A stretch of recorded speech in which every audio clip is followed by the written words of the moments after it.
In this episode of Good Art, Bad Artist, we focus on photography and the art of taking pictures, producing images. I am so excited to be talking to a photographer, although I promised him that I will not call him a capital P photographer, but yeah, sorry, that's what he is. I'm sure you've seen his art, and if you're a gay Filipino person like me, you have seen his Instagram and you have wanted to have him take your pictures. Because I think I'm not doing this out of flattery. Among Filipino photographers, he's one with a very distinct sense of framing the subject, styling. I know we're tired of the word, but a sense of his own aesthetic, and that is something I admire in him. And so let's welcome Sean, or known in the internet as My Negative Feelings. Hi, Hello, hello. Sean. Hello, Che. Yes. All right. I think Sean is a very kind of really nervous about this recording. Have you ever had a podcast recording interview before? Twice, two other podcasts. One's for work, and then the other one's for a friend's podcast, like last year, pandemic podcast. By the way, your voice is so good. Your voice, Stop. no, your voice sounds so. Oh wow! I really think that Okay, yeah, I it's get that really a lot. hot. It's I think really kasi galing akong BPO, so there's that. This is my voice whenever I talk to uh, clients over the phone. the you're using the BPO voice, no? Okay. Let me describe my negative feelings work a little bit. So a lot of his subjects have to do with the human body, the skin, the shapes of the human body, a lot of nudity, and what he does is like embellish the human person with stickers, trinkets, decors, flowers, stuff like that. And he does this most often with male subjects. I mean, mostly, but not exclusively. And so there's a twist in the gender perception of things. And given that, the first question I want to ask you, Sean, is you've already taken pictures of every homosexual except me at this point. We can work on that now. I'm very open. I don't. You know what? I'm very open to like different types of bodies. Naman. It just so happens that the guys that I shot within the past year are all muscular mass. Sorry for that. Oh my god, they're all muscular mass Wow. guys. But I am down to like shoot anyone. Honestly. So if you want to Wow. shoot, I love that he's like, it's okay. I don't mind if you want it. Wow. You know what? Never mind, bakit? Sean. Totoo, like I'm down to like to shoot queer folks talaga. Queer artist folks, if that makes any sense. So yeah, Yeah, I'm just messing, but actually, yeah, it's not like your portfolio favors hot guys. And I think that's what I love it then na. It's about looking for the beauty in all kinds of body forms. And Mhm. that's how you use the decorations then in your work. Ayun nga na they're very they rephrase the body by using decorations. So Decoration. yeah, Sean, what's your intent in taking pictures the way you do? Wow. Well, to me, because I just really wanted to do something that kind of resembles what Ren Hang has had done in the past. Hmm. So it was just a really rough time for me when I started doing photography, and that was also the same time that I started folding origami stuff. And bigla na lang na parang okay, if I want to do um I want to shoot the male body and then decorate them with anything that I can find attractive para lang naman hindi mag-focus yung mga mata ng mga tao sa katawan. So parang Hmm. yun lang naman talaga yung intent ko, as in like I just wanted to do something that was Ren Hang ish. I know people are probably so sick of that, but Mm. that's Like always every been. person with a camera from 2012 onwards is influenced more or less by More or Ren less by Hang. Ren Hang.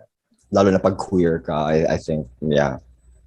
Yeah. What Ren Hang did kasi is simplify photography while also innovating it at the same time. Same time. Like we, just like in all forms of art, we already had notions of what photography, artistic photography or studio photography should look like. Mhm. And parang Ren Hang came in and kind of was like, what if it's a naked girl but she's positioned to look like a swan, right? What if it looks like, Exactly. what if it's two men who look like they only have one head, stuff like Hmm. that.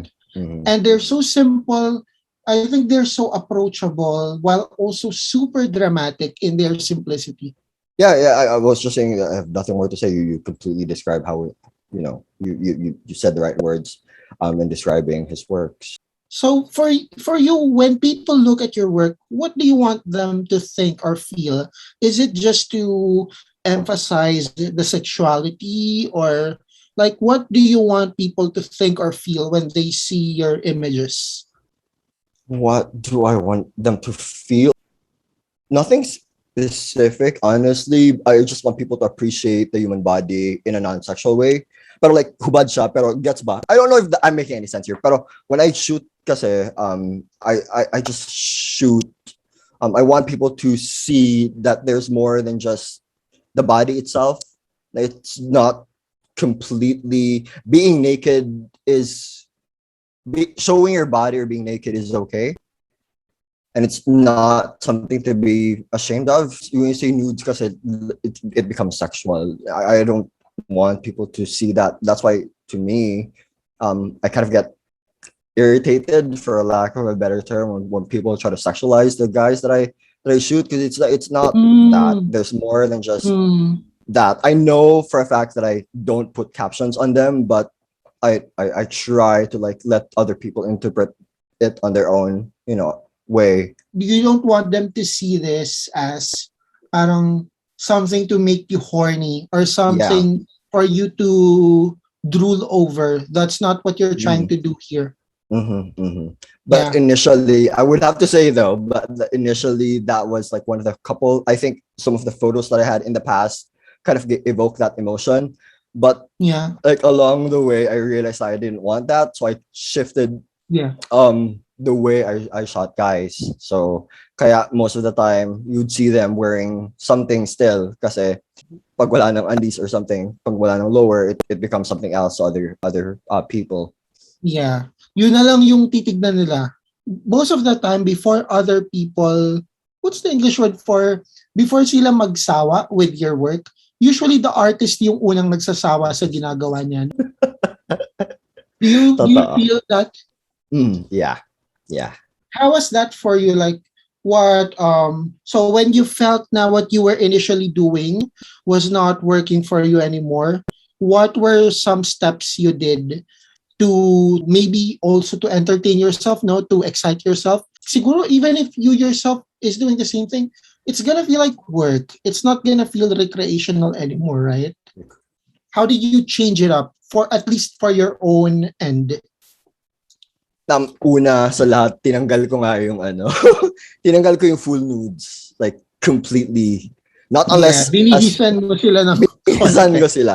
Other than the whole nude, stripping off the whole nude, nakakatawa.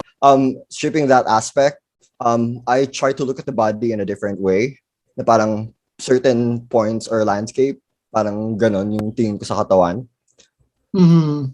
I try to approach it in a really personal way. Tinitingnan ko each angle on how guys would look like when you shoot them close up and something like that. You, I guess if I would try to put it in my own words, you kind of frame them Oh yeah, geographically as geographically, well, yes. Mm-hmm. not just as anatomy, but as a landscape, or yeah. And I definitely see that in your work, like when you put stuff on top of the skin, the flesh then becomes the background to the things. But at the same time, the things, the objects, the tiny props that you use, they also complement what they are on. You know, those hologram freebies sa mga cereal or noodles na, you know, that card when you move it. The lenticular, Yeah, lenticular lenticular shit. Yeah. shit. Na, that's how I see your work na. It's like you move it a bit, you move your eyes a bit, you focus on a different point a little bit, and it's a different narrative, a small narrative in its own way. And I just want to point out that we talked about Ren Hang, and I hope listeners and you also don't think that I'm saying that your art is like just the child of Ren Hang. Like I think you still have your own like specific point of view. And what I see about your work is a lot of the relationship between the raw flesh, the cellular and sweaty, and just the natural flesh, and the things, like capital T things. Like you have one ng mga, are these chocolate coins, yung gold? Yeah. Yep. Yeah, Yep. di ba? And you use the body almost as the canvas for something else, as the backdrop for something else. Now, speaking of that, since it's really a huge element in your work, sorry if I sound simplifying, the putting stuff over the skin. How do you choose per subject what to put over them? Dalawang bagay lang. It's either one, where they're from, or sobrang simple lang tanong. Saan sila galing, kung anong bansa sila galing. Or kung ano yung favorite color nila at anong nararamdaman nila. Usually ganon. Ganon lang kasimple. So is it from them mostly or from you na, let's put sipet all over you? It's all over me kasi ngayon sobrang nasa face pa din ako na sobrang baliw na baliw ako sa paggagawa ng butterfly. So akin yun. Pero on the other end naman, how they are feeling when they do the shoot. Yun, yung placements ng butterfly, I kind of like, I have to think about that. And then the colors, kasi most of the time it's these guys, it's their favorite colors kasi. It really is, at least conceptually, there really is a collaboration and they are not just used as a model.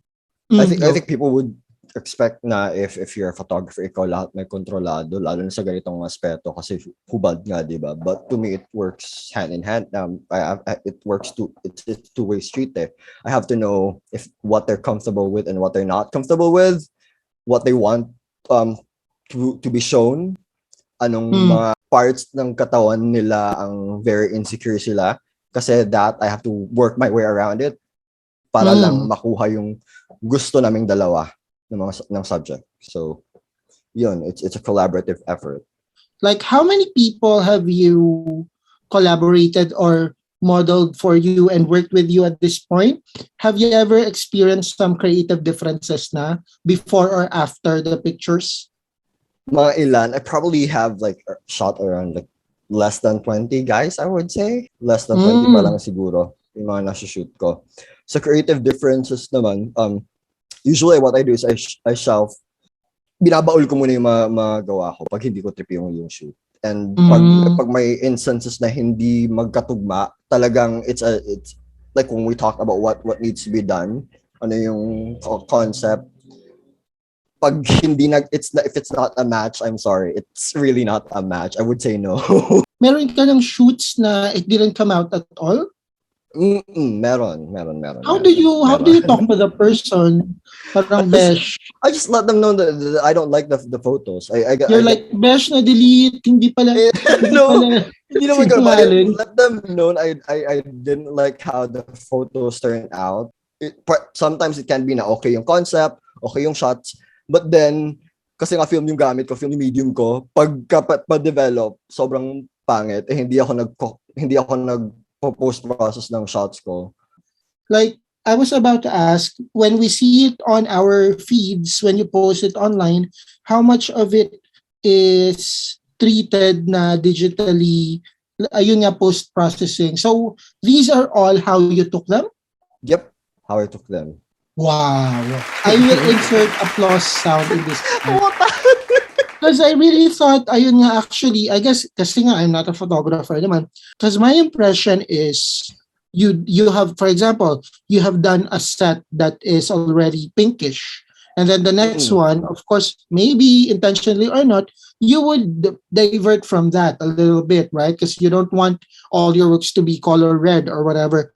And ayun, I was wondering, like, how much thought is done once you've taken them? I mean, I guess you crop. Sometimes crop. Oh, so hindi rin yung cropping, hindi rin masyado.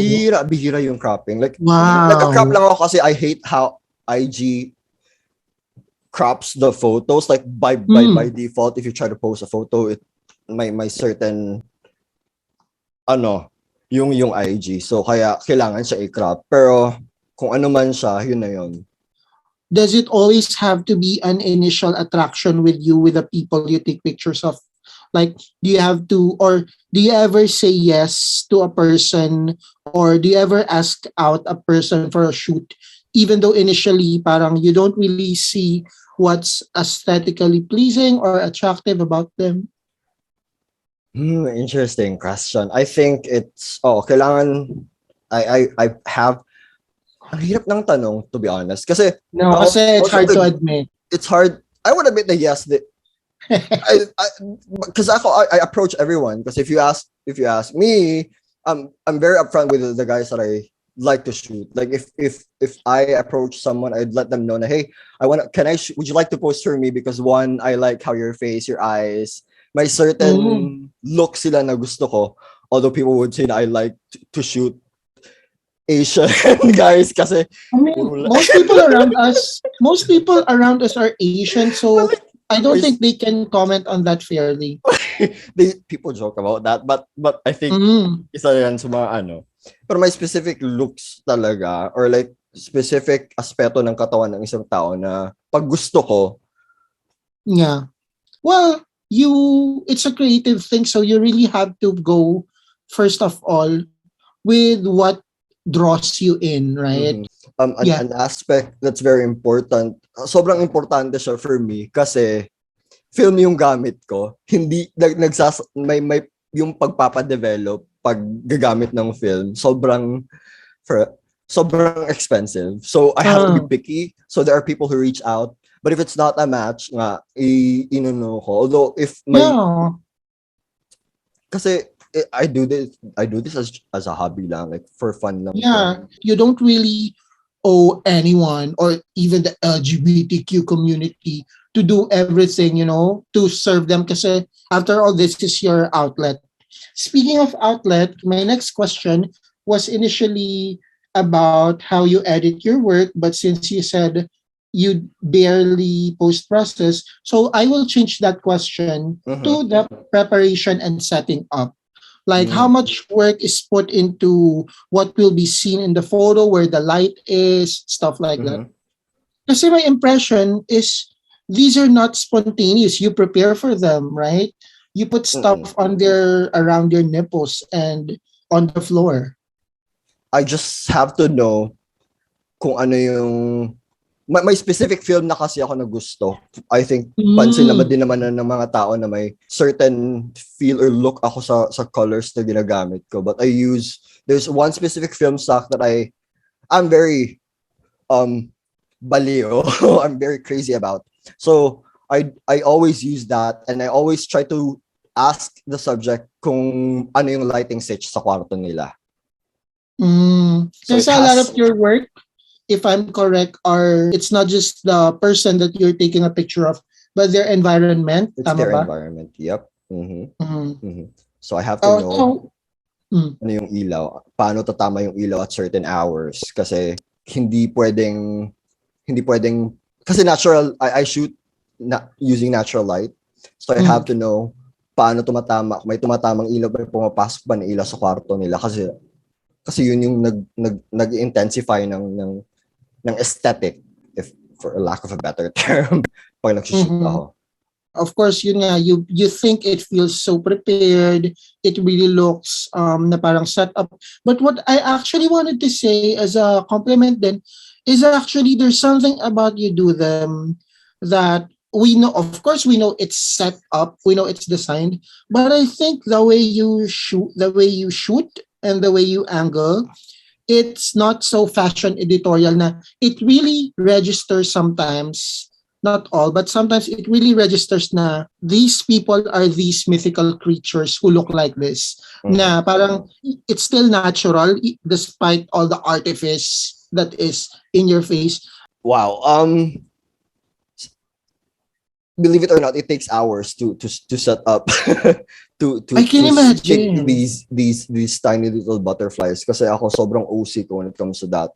So Really? kailangan sobrang OC. It takes around 2 to 3 hours just to stick the Wow. butterflies. It gives me the impression, I guess maybe it's your intention then there's a naturalness to it. Like maybe you just pushed them in a bed with glue and when they got up, this is how they looked like. So are you saying that these decors, they are all placed with intention? Yes, they are placed with Wow. I'm really seeing your work parang differently now after all this, no? Let me ask you a human question. Because of course, even if you're saying it's not just meant to be lusty or sexual, like I'm sure everyone who scrolls to your feed, like feels hot na oh I want to be in bed with these people, etc. When you're shooting, are you able to really separate your personal desires? Kasi I'm sure you know Nobuyoshi Araki. Diba? Sabi niya, parang I don't know if it's literal or joke niya lang na he's never done a photo shoot daw with someone he's never had sex with. Siguro it's Oh my God. yeah, I think maybe imagination ko lang. Siguro it's a certain book. Do you get attached in a certain type of way na you're taking pictures of them and then parang puta, sana jowa ko to, parang gano'n, sana akin na lang siya, yung gano'n.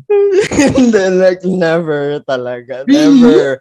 Never. Like I know these guys are hot and I know they're like way out of my league. So there's that. So, may acceptance. May acceptance na. Like, gusto niya lang hindi niya ako mahal. Gusto niya lang ng magandang picture, pang profile picture. Profile picture, pang lang to, pang feed, pampakuha ng mga... Pang Tinder. Oo, ganon. Pero, hindi, charot. Pero, no shit, no. Lang, kasi, pag ako, kasi itong mga taong to, na nakukuha ko, it might look like sobrang sensual ng photo, sexual, pero pag ginagawa to sobrang bakla yung tawag, baklaan lang talaga. Even the approach, a lot of people would say na nagugulat sila kasi baklaan lang pala ako pag nakikipag-usap sa kanila via chat, kung ano man yung... Pero work is work. Work is work for me. I thought this is like, parang, oh, baby, ka lang dyan. Oh, yeah, get up a little bit. Yeah, I'm coming. I think halata naman sa photos ko na the fact na sobrang basic lang ng poses ng guys kasi alam mo nakatayo lang na may butterflies lang. Sobrang lang, ganyan lang talaga. Parang, chill lang tayo mag-shoot ha. Ka lang, chill ka lang dyan. Upo ka lang, ganun, kukuha lang ako ng shots and stuff like that. Pag may gusto kang gagalaw-galaw ka, pwede kitang sabihan na, ay, pwede bang ibalik mo yung pose na ganyan. Ang taray niya, Miss Minchin. So, talagang, wow, I really thought parang it's as lax as could be. Kasi nga, the images look soft, the images look hazy. I'm surprised na yun pala yung process behind it. I think a lot of people will also be.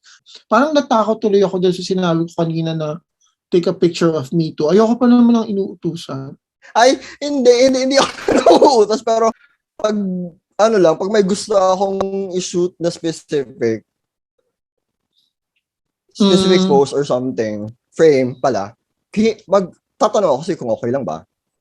So, kung ayaw mo naman, edi wala akong magagawa. These people, what are they like when you shoot them? Like, are they humble? Meron bang nag-feeling model talaga? Ganon? Or wala.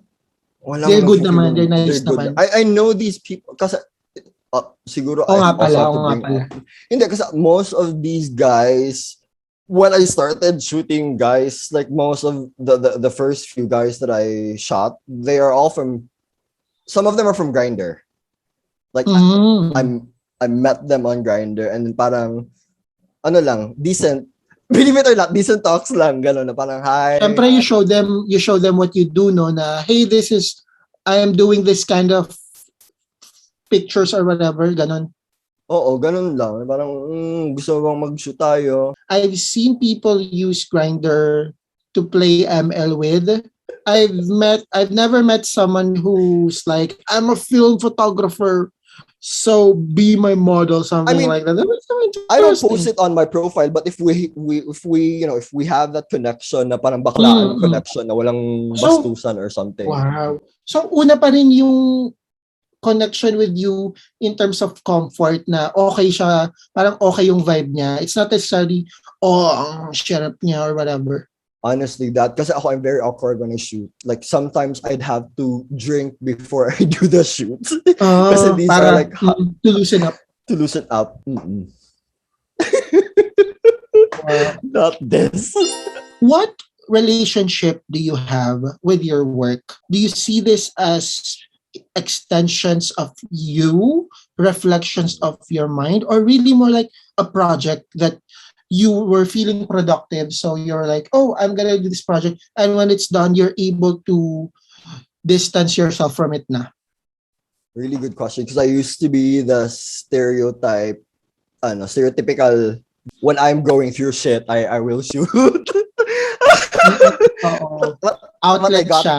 outlet siya dati. And then I got called out by my best friend kasi sabi niya, ang daming pwedeng paghugutan na emotions other than you being the sad boy that you are. Or kung may faces ka lang ng buhay mo na kung saan wasak ka, dun ka lang mag-shoot. Lumabas ka nga dyan kasi mas maayos yung gawa mo if gagawa ka I when you're not think like that. So, always naman with dati. artists since the beginning of time, we love dramatizing the moment of creation. No, we love romanticizing it na, oh, I'm so lonely and this beautiful things came out. When really, as you suggested earlier, it's fucking work. It's fucking labor. True.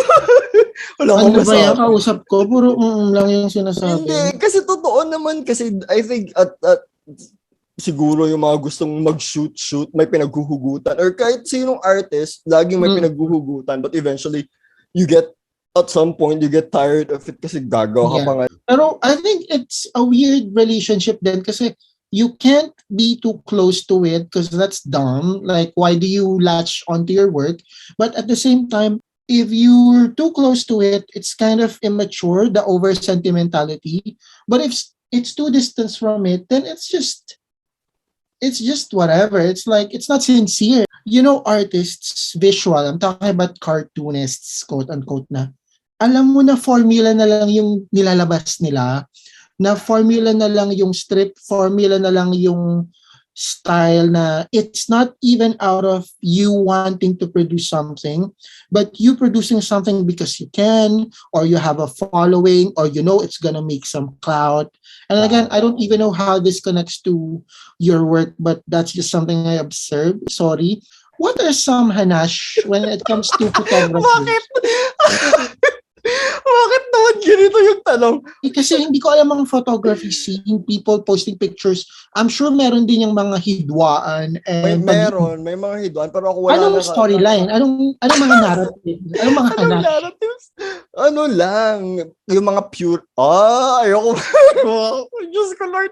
May mga purists kasi na film photographers na bawal ka gumamit ng negative films. So, as simple as that. Ayoko lang But is it like, you know, in visual artists kasi there is a thing of, oh, realism is not the best art. And other people are like, you know, you need to learn how to color first. You need to blend first. So sa photography, ano yung mga ganon? Ano, yung mga awayan dahil sa yung klase ng kulay, mali yung pag-develop, mali. Yeah. malawak siya. Pwedeng lab to lab, ganon. Like, film lab versus film lab kasi sino mas Wow. magaling mag-develop. May mga ganong klaseng Wow. bagay. Yung paano mo gagamitin ang isang film stock, bakit pangit yung bakit ganyan yung kuha mo kung ganitong film stock yung gamit mo. Kasi may specific look siya na parang dapat ma-achieve. So may mga ganong klaseng hanash. But when you take photos of like street, like people literally take photos of like yung mga taong nasa mga homeless people, mga ganun klaseng bagay. May mga ganun pang hanash na bawal yung ganon, na anong point ng pag-shoot mo ng ganyan. Maraming hanash. May film photography group pa naman, pero yung yung makalat na grupo, wala ako dun eh. Okay. Nag-leave ka na. Actually, I heard na when you left the group, hindi na daw siya toxic ngayon. Grabe. Bahala sila. Basta ako, hubad-hubad lang. Charot joke. So, when you talked about na walang post-processing, paano yung artworks mo like, I'm gonna flash on the screen, yung mga may overlay of the roses. So, how do you do that? Double exposure. You shoot it and then you wind the film again. Oh yeah, I was about to ask about, kasi I always hear about exposure, and of course I have no idea. I was thinking that when it comes to photography, a lot of it has to do with post-processing na you choose how, kasi parang it's so tough if it's like the way you shot it, yun na yun. Like you can't even recrop na gusto mo, ito lang pala yung focus. Or gusto mo mas wide angle pala siya. Why do you not do that? Is it a principle, ethical thing? Hindi ako ma-technical na tao. It's katamaran siya basically. Tsaka mahirap sa film kasi kailangan mong matutunan talaga yung paano i-shoot yung isang film stock sa various lighting conditions. Ganun siya kahirap. So, kailangan mong malaman kung gaano ka-contrasty yung film pag sinut mo siya ng ganito. May mga ibang methods din na pag in-overexpose mo siya or pag pina-develop mo siya ng mga ilang stops lower. Kunwari yung film mo. May mga ganung bagay, which is a big no-no din pala sa ibang photographers. Parang sa art industry na, alam mo yon, tracing, kill yourself. Or alam mo yon, may mga ganun na parang, proportion is the answer or whatever. Ask where the light is coming from. Na, ikaw ba now you're talking about the rigidness of other people with how they do it. Ikaw ba personally, what are your rules besides the less post-processing, etc.? What are your principles then as a person who takes pictures? Wala naman akong specific principle. Ang ano ko lang, sex. You know what? I think I'm sure I'm not the only person who thinks this na when you take a photo shoot of someone, everyone probably thinks na, he just had sex with this guy. I know. Pero this is the space for you to clear it up. What do you want to say? Be professional. Like, hello. You know what? This is why I can't be a photographer. I feel like my emotions are gonna be too involved. Because me, I can't. Pwede mo to i-cut ha. Like, there was one time I shot this guy and then bigla na lang he had an erection and I was like, why are you hard? I didn't know it was a bad thing to ask. Why are you getting an erection? Of course he would be hard. He feels, he feels beautiful. He feels it's the first time anyone was interested in him. It's just so weird. And I was like, okay, that was a bad question to ask. Bakit? Anong reaction niya when you pointed that out? Nakalimutan ko na yung tanong niya, but he was like, wala lang, hot daw. Tapos parang ako, a girl. Kasi nga, especially if that kind of thing is new to them, parang it's their moment to shine or something like that. I would totally probably be hard the whole time as well if I take pictures like this. Gusto kong matutunan yung mga technicalities talaga kasi yun yung sobrang lacking ko kaya hindi ako makapag-explore. wait lang. Speaking of that, kasi me as an artist, I like what's the term for this? I like having a lot of images around me, a lot of photo books, a lot of comics, a lot of Mm-mm. stuff, like just to keep me inspired. How about you? Like in your craft, do you read photography books? Do you enjoy looking at other people's Tumblrs dati or Instagrams now? I What's your do. I like doing that, but also I'm scared of always doing that kasi ayokong makopya yung style. Na ano na nga ako na very Ren Hang daw yung Ren Hang Mhm. wannabe daw ako. Pero Wow, nasabihan that's nga ako naman. And shady. I'm very, ano naman, I'm very open that I'm so obsessed before ako mag-start nito. Kaya Yeah. ayoko na ding masyadong magtingin-tingin. Pero may mga folders sa PC na Mm. tinitingnan every now and then. Outside of, let's say, outside of photography, outside of the body, outside of the things that people expect na you are inspired or influenced by, what else move you? What else do you find nakaka-fuel siya for you as a creator? It's sobrang ang weird nito, pero Japanese music videos, Japanese J-pop, As in perfume, ganon. Perfume, Carry, Pamyu Pamyu, J-Rock, you can like Liart NCL, VK, Visual K, Gax, Ah, yeah. Mercedes. No, I mean, I know what Visual K is and I'm proud kasi there was a time na I didn't understand. Akala ko band yung Visual K. And then, yeah, I love asking this kasi nga like what you said, I wouldn't expect na you're into those things, and particularly, like, of course, not to be assuming, but I would think, oh, probably SZA, probably Frank Ocean, right? But like, especially when you say Kyari Pamyo Pamyo and like perfume na they're very loud and pop, Mm-hmm. and your works are very serene and more R&B vibes. I'm very obsessed. I'm very obsessed with Japanese fashion. Hindi siya obvious, pero sobrang baliw na baliw ako dati. Anything Japanese, like Harajuku shit level. Harajuku shit levels. Yes, man. Ako naman in terms of photography, I like yung mga Korean, yung mga nagfo-photoshoot ng Espa or sa mga W magazine, like yung sa Blackpink nung promo na How You Like That, do you know that Mm-mm. one? Like Mm-mm. sila Songge, anong name ng iba? Basta I'm sure you get the vibe that I'm Get the vibe. describing. Mm-mm. Yeah, very very silky, and may pagka undersaturated a little bit, pero it's very Mm-mm. sharp. I'm Mm-mm. sure you know what I mean. Pero ang ano ko kasi sa Koreans is Yeah. sobrang detalyado nila. Lahat ng aspeto, like sa damit, sa makeup, sobrang kuhang lahat. It's too prepared. Parang there's not much space for organicness or accidents. Parang Mm-mm. ganon.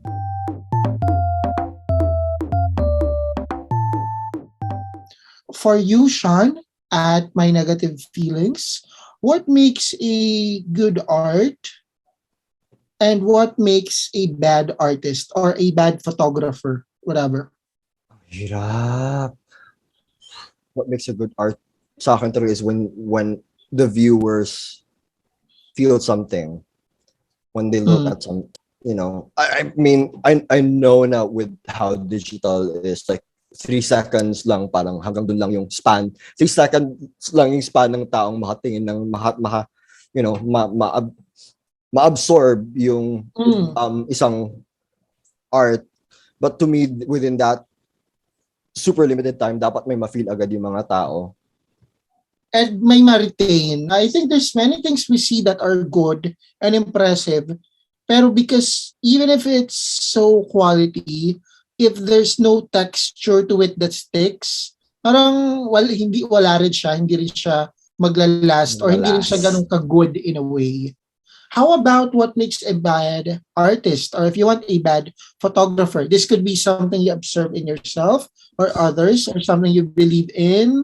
Someone who nitpicks on other people's works, like someone who's very strict about things. Like, come on, man. Mm, Like when people have something to say about other people's works. Like, let other mm. people enjoy. Like, Final segment of the show is recommend me shit, in which you just recommend me or the listeners or anyone any activity, media, song, aspect of life that you just want to recommend before we end the show. do art kahit na ayaw ng ibang tao sa mga gawa mo. As long as masaya ka, gawin mo, tangina. Yeah. As long as you enjoy the process, that's the important thing. And you savor the moment, whatever it is that you're doing when you do art or take photos. Yun yung importante. Kung ano yung natutunan mo, ano yung... Because, I feel like at the end of the day, nobody cares what you did. In this generation, in the time of the internet, like there's billions of work coming out every day. So when people are like, oh, I have a drawing, hindi masyado maganda. Oh, I have picture, kaso hindi naman maganda. Parang, girl, no one cares. Just put it out there, Put it out there. Yeah, because someone will always relate to what you put online. It will always speak to somebody out Always there. resonate. Yes. Yeah.